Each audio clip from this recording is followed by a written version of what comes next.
we have two graphs here. So we've got the first one shown here and the second one shown here. And it shows in diagram 1, which is this one, the lines that area bounded by this line here, and these 2 points here, x equals -1 to x equals 2, and the x-axis. So that's the bit we need to find, calculate the shaded region.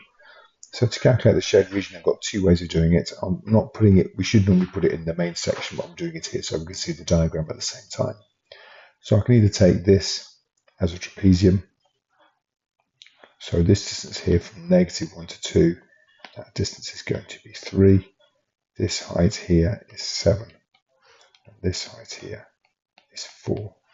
So we now have a trapezium where this is A and B, and this is my H. So you have 7 plus 4 over 2 times 3 is my area of a trapezium,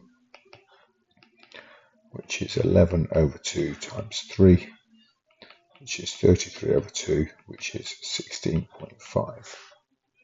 The other way of doing it is do the integral from -1 to 2 of 6 subtract x, which is this graph here. And if we do the integral of that, it's going to give me the area under the curve here with the dx there, which we can do in the calculator.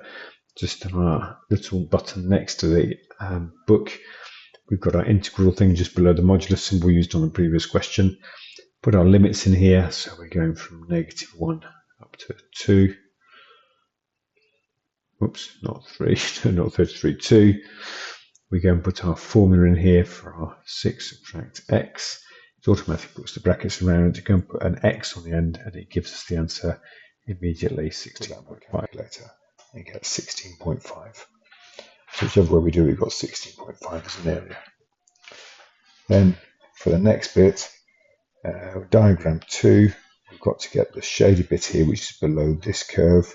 So this bit between -1 and 2, it's the same bound, so I can just put the same integral, except that now from -1 to 2, I have to put 1.5x squared, put brackets around that, subtract 2.5 x plus 3 dx.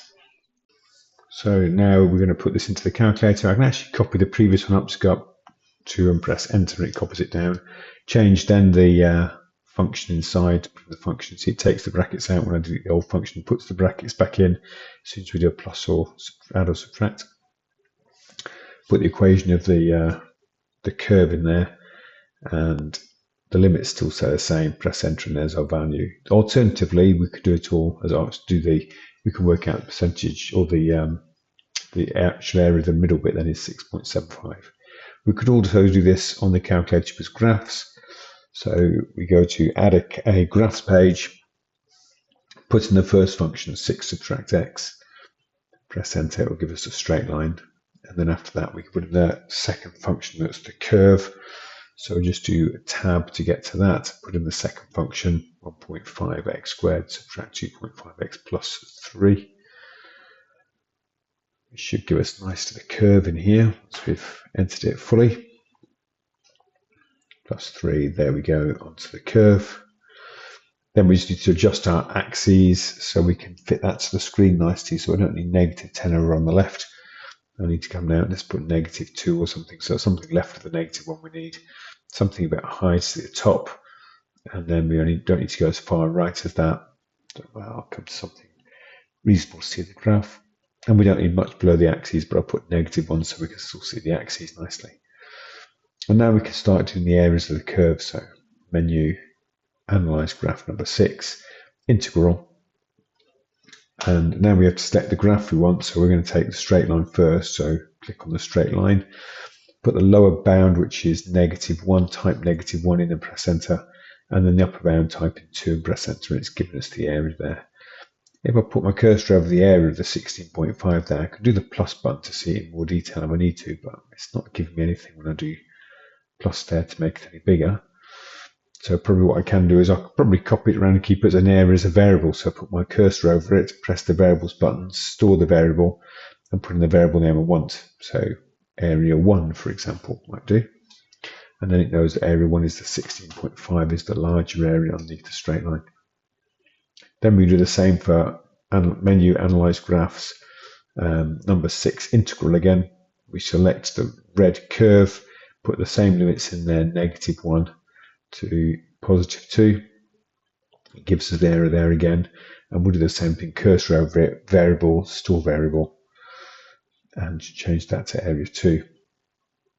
And we can also check the area between the curves, because the calculator can do that for us as well, just to make sure the answer is right. It does say hence, so we can't use this, but it's menu, analyze graph. Once we're in analyze graph, we have to do the area between two curves. Do that again because that went a bit wrong. Yeah, that's not right. Start again. Menu, analyze area, the limited area. I can't remember what it says in English. Then we go from -1 to 2. It automatically knows which two graphs we got, because I've only got two graphs on the page. It will do between those two, and it gives us the area there. It's hidden behind the other one. I can slide that out of the way, and we can check the answer we've got then in our overall graph without having to make sure we've done the subtraction correct.